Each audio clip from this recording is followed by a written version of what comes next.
तो बच्चों कैसे हैं आप सब। एक्सेलेंस पॉइंट क्लासेस के ऑनलाइन यूट्यूब चैनल पे आप सबका बहुत बहुत स्वागत है। मैं नितिन अमलानी हाजिर हूं आप सबके लिए नया चैप्टर लेके। पॉलिनोमियल्स का इंट्रोडक्शन आज की क्लास में हम लोग देखने वाले हैं। So without wasting any time let's get started. तो आइए स्टार्ट करते हैं पॉलिनोमियल्स चैप्टर का एक बेसिक इंट्रोडक्शन। उससे पहले बच्चों हम लोग को प्रीवियस क्लासेस में जो कंसेप्ट हम लोग पढ़ चुके हैं वो देखने पड़ेंगे। तो पहले यहाँ पे एल्जेब्रिक एक्सप्रेशन समझते हैं। एल्जेब्रिक एक्सप्रेशन बच्चों क्या होता है? It is a combination of variable, coefficient and constant along with the operators. क्या बोला मैंने? वेरिएबल, कोफिशिएंट एंड कांस्टेंट, तीन चीजें यहाँ पे इंक्लूड की। सबसे पहला होता है हमारे पास वेरिएबल।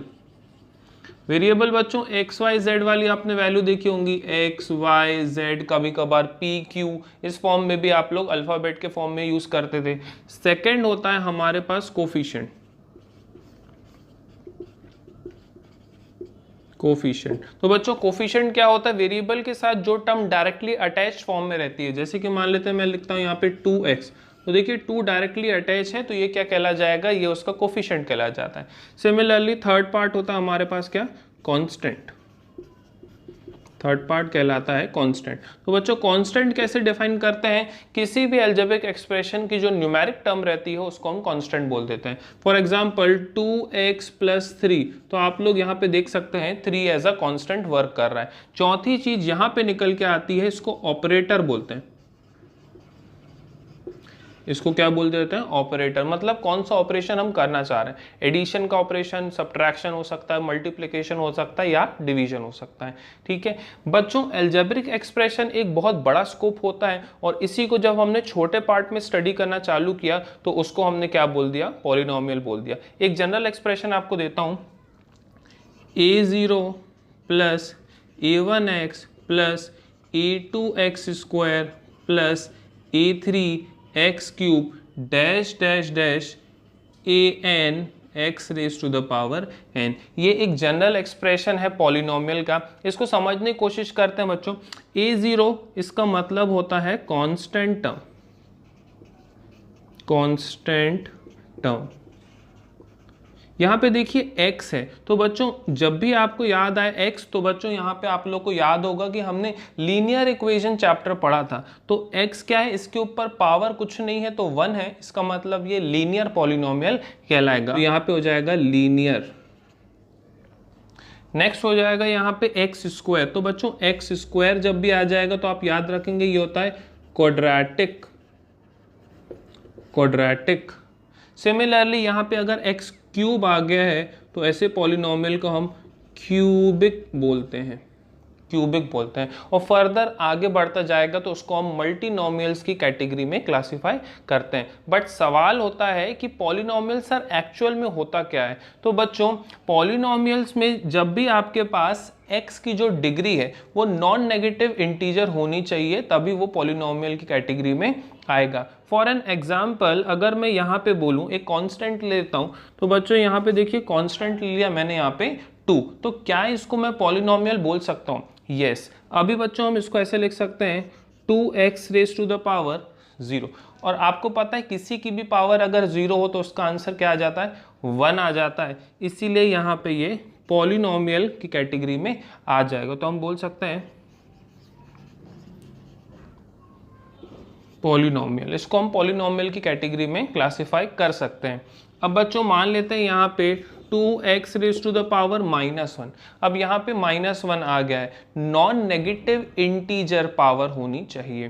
तो बच्चों यहाँ पे देखिए ये तो एक नेगेटिव इंटीजर है तो यहाँ पे ये नहीं होगा, मतलब ये पॉलिनोमियल नहीं हो सकता। एक आध एग्जांपल और लेके देख लेते हैं बच्चों। 2√x। तो बच्चों √x का मतलब क्या होता है? x की पावर 1/2। तो मैं इसको कुछ ऐसे लिख सकता हूँ 2x⁻1/2। अब बच्चों देखिए यहाँ पे ये इंटीजर फॉर्म में नहीं है, पॉजिटिव तो है बट ये इंटीजर नहीं है, तो ये यहाँ पे हम लोग पॉलिनोमियल इसको नहीं बोल सकते। तो इन दोनों कैटेगरीज के अंदर ये पॉलिनोमियल नहीं कहलाएगा।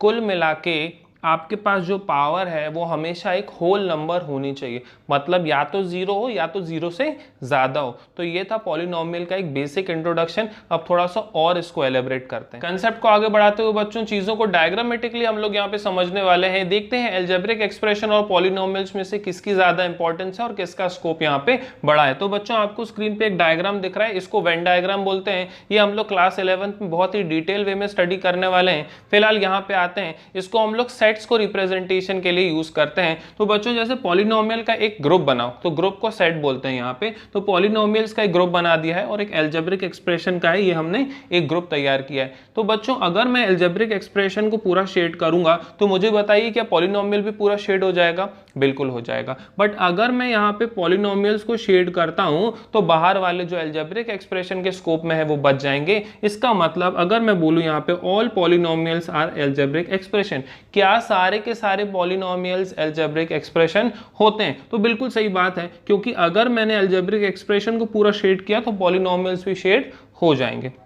Similarly all algebraic expressions are polynomial, क्या सारे के सारे अलजेब्रिक एक्सप्रेशन पॉलिनोमियल होते हैं? तो ऐसा जरूरी नहीं है, क्योंकि अगर मैं सिर्फ पॉलिनोमियल्स को शेड करूं तो बाहर के अलजेब्रिक एक्सप्रेशन बच जा रहे हैं। इसीलिए अलजेब्रिक एक्सप्रेशन एक बहुत बड़ा स्कोप है और पॉलिनोमियल्स उसके अंदर आता है। आप ऐसा भी ट्रीट कर सकते हैं कि अलजेब्रिक एक्सप्रेशन एक फादर है और उसके अंदर उसका सन आता है जो कि पॉलिनोमियल के फॉर्म में काम करता है। कुछ एग्जाम्पल्स की हेल्प से यहाँ पे हम स्टडी करेंगे। मतलब एक रूल आप बना सकते हैं कि अगर कोई भी पॉलिनोमियल है तो वो अलजेब्रिक एक्सप्रेशन 100% होगा। यहां पे देखते हैं तो बच्चों पहला x² प्लस 2x प्लस 1, तो बच्चों ये अलजेब्रिक एक्सप्रेशन है, बिल्कुल करेक्ट है। बट हमको चेक करना है कि क्या ये पॉलिनोमियल भी है। तो बच्चों देखिए यहाँ पे पावर आपके पास नॉन नेगेटिव इंटीजर, मतलब होल नंबर के फॉर्म में होनी चाहिए। तो देखिए हाईएस्ट पावर यहाँ पे 2 है और यहाँ पे 1 है, तो बच्चों यहाँ पे ये पॉलिनोमियल की कैटेगरी में आ जाएगा। ये भी बिल्कुल सही है। यहाँ पे देखिए x³ और 5, तो 5 को हम कैसे लिख सकते हैं? x raise to the power 0 लिख सकते हैं, x raise to the power 0 लिख सकते हैं। तो यहाँ बच्चों ये अलजेब्रिक एक्सप्रेशन भी है और ये पॉलिनोमियल की कैटेगरी में भी आ जाएगा। नेक्स्ट देख लेते हैं यहाँ पे x raise to the power -1, तो क्या ये अलजेब्रिक एक्सप्रेशन है? बिल्कुल करेक्ट। बट क्या ये पॉलिनोमियल है? नहीं, ये पॉलिनोमियल नहीं है, क्योंकि यहाँ पे पावर क्या है? नेगेटिव हो गई है, नेगेटिव इंटीजर है।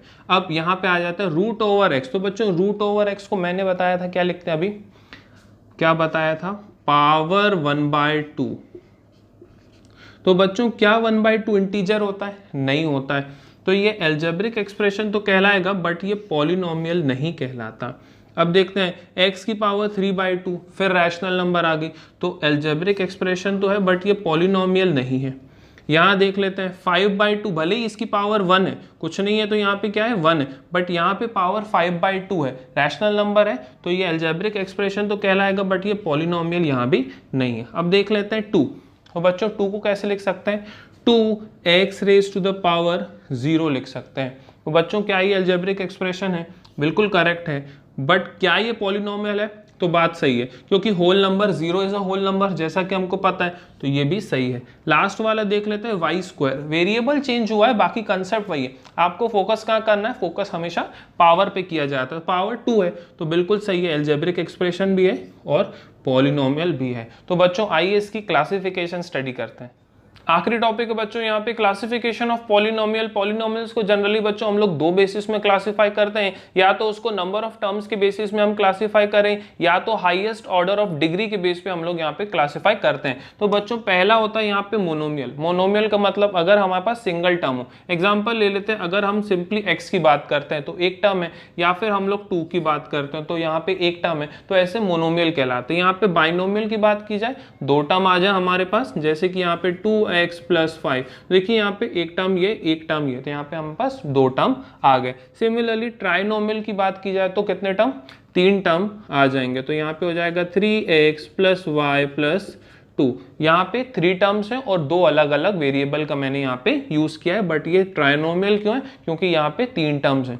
लास्ट बच्चों मल्टीनोमियल्स होता है, आपके पास अगर 4 या फिर उससे ज्यादा टर्म्स है तो यहाँ हम लोग मल्टीनोमियल्स इसको बोल देते हैं। कुछ भी आप ले सकते हैं, 3x + y - 2y² + 1। तो बच्चों यहाँ पे 4 टर्म्स हैं, इसको हम लोग मल्टीनोमियल्स बोल सकते हैं। आइए देखते हैं यहाँ पे on the basis of degree. Degree का मतलब बच्चों क्या होता है, हाईएस्ट पावर। तो बच्चों यहाँ पे लीनियर, आपको याद होगा यहाँ पे हमने linear equation in one variable पढ़ा था। वन वेरिएबल मतलब सिंगल वेरिएबल होना चाहिए, और लीनियर इक्वेशन मतलब यहाँ पे हमारे पास डिग्री 1 होनी चाहिए। तो सिमिलरली अगर हम यहाँ पे लिख रहे हैं x + 2, तो अभी x की पावर क्या है, कुछ नहीं है, तो यहाँ पे 1 लिख सकते हैं। सिमिलरली क्वाड्रेटिक, क्वाड्रेटिक का मतलब जब हमारे पास पावर 2 हो, x² + 5x + 1। आपको याद होगा पिछले साल हम लोग ने मिडिल टर्म स्प्लिटिंग वगैरह की होगी, वहां पे हमने स्क्वायर वाली टर्म्स को स्प्लिट किया था। तो यहाँ पे हमारे पास इसको क्वाड्रेटिक इक्वेशन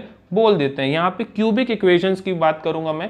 क्यूबिक मतलब x की power 3 + x² + 1, but highest power यहाँ पे 3 ही आपको मिलनी चाहिए, तभी ये क्यूबिक क्लासिफाई होती है। कुछ स्पेशल केसेस हैं बच्चों यहाँ पे। स्पेशल कंसेप्ट में पहला कंसेप्ट होता है कांस्टेंट पॉलिनोमियल का। कांस्टेंट का मतलब क्या होता है बच्चों, नंबर वाले पॉलिनोमियल। अब वो कुछ भी हो सकते हैं, 2, 5, 7, -3। जैसे कि मैंने यहाँ पे 2 लिखा, तो बच्चों 2 क्या है, कांस्टेंट पॉलिनोमियल है। बट मान लेते हैं अगर यहाँ पे कांस्टेंट की जगह आपको 0 ही दिया है, तो उस टाइम पे उसको 0 पॉलिनोमियल बोलते हैं। तो बच्चों यहाँ पे कांस्टेंट पॉलिनोमियल और 0 पॉलिनोमियल के बीच में इतना ही डिफरेंस है यहाँ पे कि भाई अगर आपके पास 0 को छोड़ के कुछ भी आ जाए तो वो कांस्टेंट पॉलिनोमियल, बट अगर 0 इटसेल्फ आ रहा है तो उसको हम 0 पॉलिनोमियल बोलते हैं। तो फाइनली यहाँ पे इंट्रोडक्शन का पार्ट बच्चों कंप्लीट होता है। नेक्स्ट लेक्चर में आपसे मिल रहा हूँ एक्सरसाइज सॉल्विंग के साथ। देखना ना भूल एक्सेलेंस पॉइंट क्लासेस का अगला video. Thanks for watching, have a nice day.